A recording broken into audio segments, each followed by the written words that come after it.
आज आप सारे कश्मीर डिवीज़न के जो मीडिया से मेरे दोस्त भाई हैं, आपका शुक्रगुज़ार हूँ। हमेशा आप लोग हमें साथ देते हो। आप लोगों की आवाज़ हुकूमत तक पहुँचाने और हुकूमत की बातें जो है लोगों तक पहुँचाते हो, उसको हम सलाम करते हैं। प्यारे दोस्तों, आपको पता है कि मैं फ़याज़ अहमद नज़ार हूँ और मेरे साथ मेरे साथी लोग हैं, टीम जो कश्मीर डिवीज़न की ओबीसी की टीम है। हमने इससे पहले भी आपको ये बता दें कि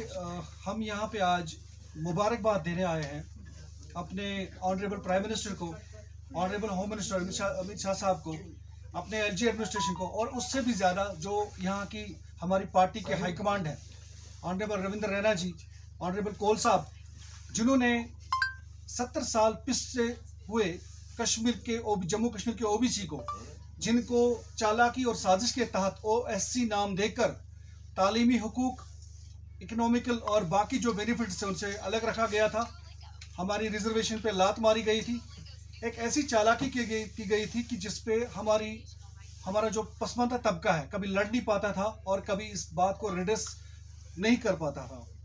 लेकिन आर्टिकल के हटने के बाद जो वादा किया गया कि आर्टिकल की आड़ में जो यहाँ की लोगों को दबाया गया था, उनके साथ जो चालाकियां की गई थी, हेर फेर करी जाती थी, हमेशा वोट देने वाला तबका जो था, गरीब तबका जो था, जो ओबीसी का तबका था, एसटी था या बाकी तबके थे, उनके साथ जो चालाकियां की गई थी, उसके लिए मोदी जी ने पार्लियामेंट में और अमित शाह साहब ने पार्लियामेंट में जो वादा दिया था कि हम सब दूर करेंगे, हम उनको मुबारकबाद देते हैं और उनको मशकूरियत कहते हैं कि 70 साल के बाद हमें पहली बार वो हक मिला कि जब पार्लियामेंट ने परसों ये कानून पास करा, हमें ओएससी के बदले हमारा नेम एंड कल्चर जो था चेंज करा, हमें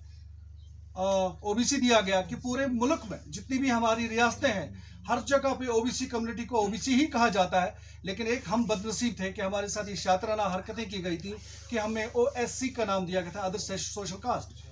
तो पार्लियामेंट ने अप्रूव किया, अमित शाह साहब ने 26 तारीख को उसका ऑर्डर जारी किया और हमारे डायनामिक एलजी, बहुत ही काबिल तरीन और जहीन तरीन लेफ्टिनेंट गवर्नर सिन्हा साहब ने सिर्फ एक दिन की गैप के बाद 26 तारीख को उस ऑर्डर को यहाँ पे लागू कर दिया कि, और स्टेट एडवाइजरी काउंसिल में, जिसमें उसने ओबीसी के साथ साथ हमें ये भी करा कि हमको पहली बार पंचायतों में भी हक बना दिया हमारा कि पंचायतों में भी हमारी रिजर्वेशन करी जाएगी। आपको बता दूं कि 70% पॉपुलेशन जो है वो गाँव में रहती है और उसका 50% जो है वो ओबीसी कम्युनिटी है। मैं आपको बताऊं कि ऐसे हमारे पास हजारों कहानियां हैं जहां पर भी कारीगरों के घर रहते हैं, ओबीसी कम्युनिटी के जो मोहल्ले हैं, जो उनकी आबादी है, वहां पे आज भी कोई पाथ नहीं बना। जो भी पंचायत का फंड आया वो और लोगों और जमातों के लोग थे, अगर कि उन्होंने जमात के बेस पे इलेक्शन नहीं लड़ा, लेकिन उन्हीं के वो वर्कर थे और उन्होंने फिर वो लूट मार वैसे ही की जैसे असेंबली के लोग करते थे, जैसे हमारी स्टेट गवर्नमेंट इनकी जो थी वो करते थे, और पंचायतों में भी वही राज, क्योंकि इनकी लत पड़ी है, उनको आदतें हैं और इसी की चीज़ की तरकीब है। कोई पाथ नहीं बना है कहीं पे, कोई बाथरूम नहीं बना, कोई भी फैसिलिटी का जो काम है, आप अगर जाओगे ओबीसी कम्युनिटी के जहां पर भी आपको गांव और आबादियां मिलेंगी, वो सेटल वैसी ही रह रही हैं जैसे वो पहले कभी थे। तो उन्होंने पंचायत में, हमारे अमित शाह साहब और एलजी साहब ने जो पंचायतों में हमें हिस्सा दिया, उसके लिए हम हमेशा, और हमारी ओबीसी जम्मू कश्मीर की कम्युनिटी जो है मशकूर रहेगी कि अब उनके मोहल्ले में पाथ बनेगा, उनके मोहल्ले में बाथरूम बनेगा, उनके मोहल्ले में जो बेसिक स्ट्रक्चर होना चाहिए और ये बेसिक इंस्टीट्यूशंस जो है डेमोक्रेसी का, वो पंचायत है, थर्ड टायर सिस्टम है, उसमें जो हमें दिया गया, ये एक बहुत बड़ा इनकलाबी कदम था। और बीजेपी की, मोदी जी की दयानतदारी और मोदी जी की जो हर बात की गारंटी होती है, उसकी बात की को अपनी को जो खुद गारंटी देते हैं, ये एक बहुत बड़ी गारंटी उन्हें प्रूव कर दी और ये साबित कर दिया और गरीब कम्युनिटी को बता दिया कि गरीब प्राइम मिनिस्टर आया और गरीब की बात करेगा, गरीब को उठाएगा। सिर्फ गरीबों को नहीं उठाया, आप जानते हैं, हम सब जानते हैं कि हमारा मुल्क इस वक्त पूरे दुनिया के बड़े बड़े मुल्क हमारे मुल्क की तरफ देखते हैं और आस लगाए बैठे हैं, ये तरक्की में आगे चले हैं। लेकिन ये एक ऐसा अजीम लीडर है जिसने सबसे पिछड़े तबके, सबसे पसमानदा तबकों को, कारीगरों को, जिनको एक मजदूरी की जदोजहद में सिर्फ रखा गया था और कोई फायदा नहीं दिया गया था, उनको उन्होंने जो है अपलिफ्ट किया। तो मैं फिर एक बार यही कहूँगा पूरी अपनी ओबीसी कम्युनिटी जम्मू कश्मीर की तरफ से, अपनी स्टेट बॉडी जो है उनकी तरफ से, और कि हम फिर एक बार मशकूर है, उसका शुक्र अदा करते हैं मोदी जी को, अमित शाह साहब को, एलजी साहब को, रविंद्र रैना जी को, और हमारे बहुत ही महबूब लीडर जो ओबीसी की बात बहुत ज़्यादा सुनते हैं और आगे चलाते हैं, हमारे अशोक कोल जी को, और यहाँ की पूरी जो पार्टी की जो हमारे लीडरशिप है उसको, कि उन्होंने हमारी बात रखी और हमारी आबरू रखी, और हमको जो है उन्होंने क्या कहें हम पे एक एहसान किया और हमें आगे बढ़ाने का मौका दिया। जब हमने कई बार आपको, क्योंकि आप मीडिया वालों ने मुझे कई बार कवरेज किया, मैंने प्रोटेस्ट करे थे अपने यहाँ पे, तो हम यही कह रहे थे पार्टी के ओहदेदारों और गवर्नमेंट को हम ये बताना चाहते थे कि इन लोगों ने हमारे साथ ज्यादतियां करी हैं, इन्होंने एक ऐसी छाप छेड़ी है यहाँ पे कि ये अपनी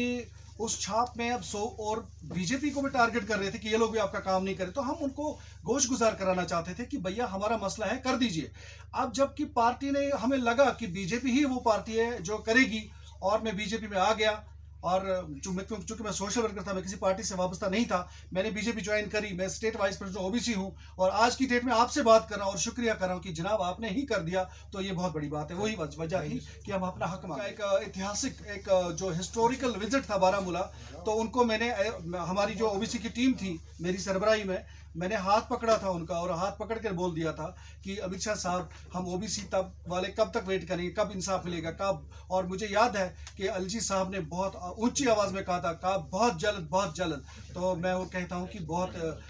दानादार लोगों के साथ हमारा वास्ता पड़ा है और हमें ओबलाइज किया गया, हम बड़े शुक्रगुजार हैं। सर ये चीज़ें जो होती हैं, ये एक्चुअली सर जो रिजर्वेशन और बाकी चीज़ें होती है गवर्नमेंट से रिलेटेड जो होते हैं, जैसे बड़े बड़े IITs, IIMs और जो प्रोफेशनल कॉलेजेस होते हैं, वहाँ के एडमिशन्स में उनको स्कॉलरशिप के तौर पर किया जाता है, वहाँ उन जगहों पे किया जाता है। लेकिन जो प्राइवेट बिजनेसें होती हैं, बाकी चीज़ वहाँ पे एक कम होता है। लेकिन क्या होता है कि कभी कभार कई एक स्कीमों सब्सिडी का जो मात्रा है वो ज़्यादा रखी जाती है। वो स्कीमें थी पहले से, सेंट्रल गवर्नमेंट ने चलाई थी, हर जगह में मिलती थी, जम्मू कश्मीर में नहीं मिलती, वो ऑटोमेटिक अब यहाँ पे लागू होंगी। और ये आपका जब आपने सवाल पूछा तो ये कहना बड़ा जरूरी समझूंगा, मेरी एलजी एडमिनिस्ट्रेशन से बड़ी मोदिबाना गुजारिश रहेगी, और अटल डुल्लू जी जो हमारे डायनामिक चीफ सेक्रेटरी है, कि वो कोई भी पोस्ट अभी एडवर्टाइज ना करें जब तक ना उसमें अब ओबीसी की रिजर्वेशन हो, वो स्टॉप करें तब तक ये चीजें। क्योंकि कम्युनिटी में क्वेश्चन आ रहे हैं, कम्युनिटी में लोग एक क्वेश्चन उठा रहे हैं कि अगर ओबीसी को रिजर्वेशन दी गई तो जो अभी एडवर्टाइज हो रहा है डिफरेंट किस्म की पोस्ट का, उसमें रिजर्वेशन क्यों नहीं आ रही है, ये क्वेश्चन उठाया जा रहा है। तो रही आपके क्वेश्चन का दूसरा पार्ट, वो ये है